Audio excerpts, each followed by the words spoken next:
Hey, Mike here with Mike's Bags, and today I'm reviewing the Widow R by Ultra Cornhole.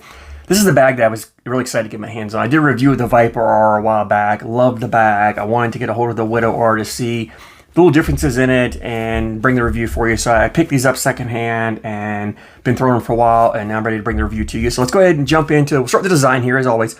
This is the Widow design. It's kind of that same Widow logo, I call it.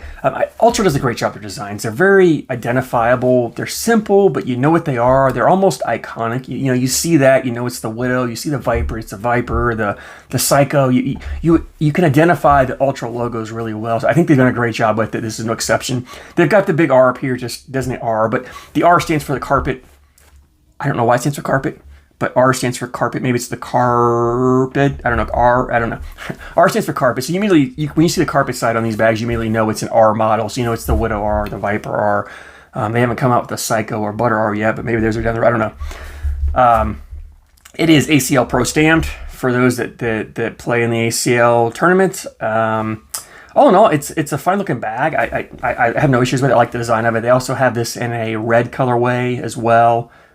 Reddish, purplish, something. I don't know. It's kind of that reddish hue to it. Material wise, we'll start with the slow side. This is the same carpet they used on the Viper R. It's a very soft, pliable carpet. I love this carpet material on the Viper R. I think it played well, and even for being a slower material, it was still pretty hole friendly, very controllable. And so this is the same material on here. And in fact, everything's the same about this bag as a Viper except for the fast side material. So it's got that same carpet material, the same template, the same fill. It's got that blended fill that Ultra uses in there. It's actually a larger template, a little larger than the Widow template. It's closer to the Viper. To me, it's more like a Viper template. If you're familiar with the size of a Viper, the floppiness of a Viper, that's what you got here. But anyway, it's that carpet material. To me, it plays like a 4-speed. When I did my Viper review, the bags were not fully broken, and I was kind of questioning the speed of the carpet because it plays more like a 6 out of the box, and then it starts slowing down for you as you break it in. These are pretty well broken, and these to me play like a 4. Maybe on fast, like super fast boards, you might call it a 5, but they're pretty sticky, which I like. I think it's fine. A 4 is where you really want a carpet bag to be. Ultra calls it a 4 in the slow, damp conditions and a 6 in hot, dry conditions.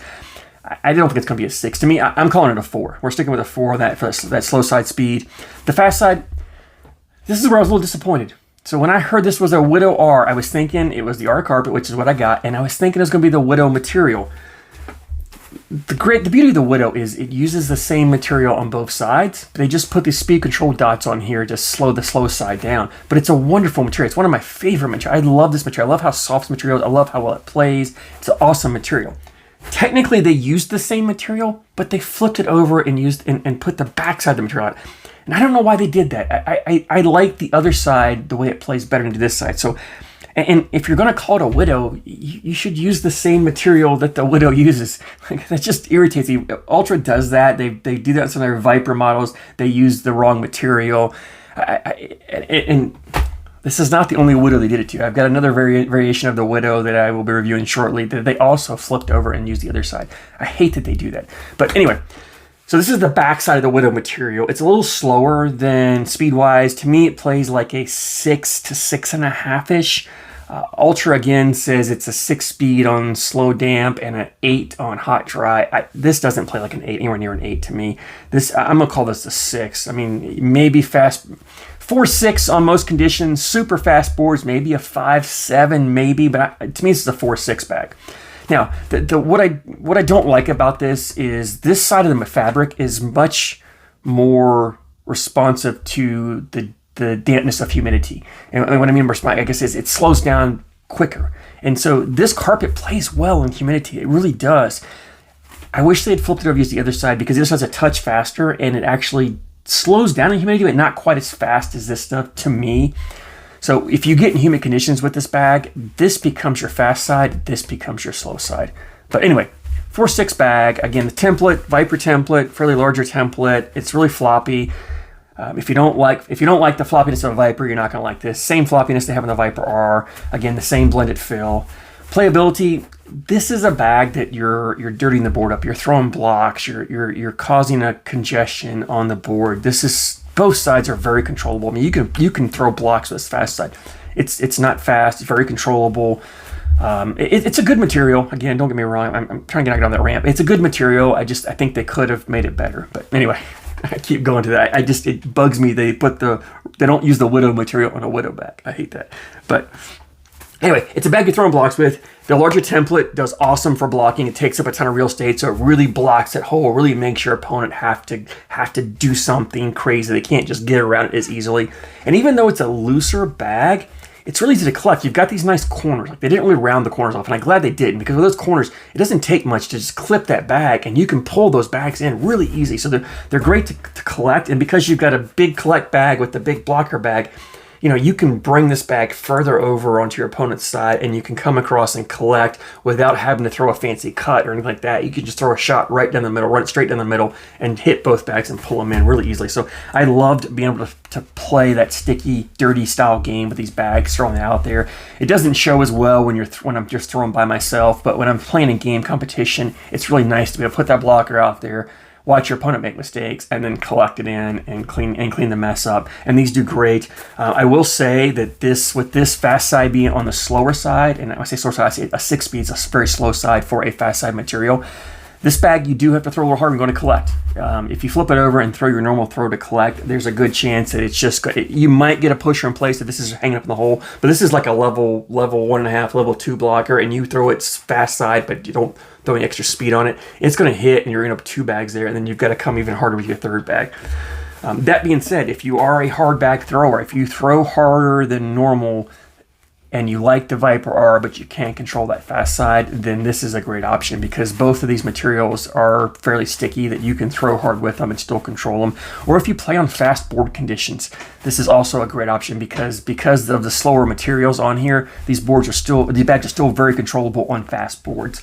So all in all, it's a good bag. I love throwing it. I put a lot of bags in the hole with it. You can throw, like when I threw harder and just slid these bags in, they'll slide right in. This carpet, again, for being a 4-speed material, it is really hole friendly. I don't know if it's because of that blended fill. I don't know if it's because of the floppiness, but these bags seem to just want to go in the hole. And typically carpet bags, when you especially get that 4-speed material, they want to hang up and become a little more of a pain to get in. I did not have that issue, or felt like I had that issue with these bags. They would hang occasionally, but they were still very easy to collect. And because they're bigger, when this bag's hanging on the side, I don't have to worry about going after it. I can throw it back in the middle, and because it's bigger, it's going to hit that bag. More likely bring it in for me, so I don't have to do anything crazy to go after these bags. They want to collect themselves. They want to go in the hole.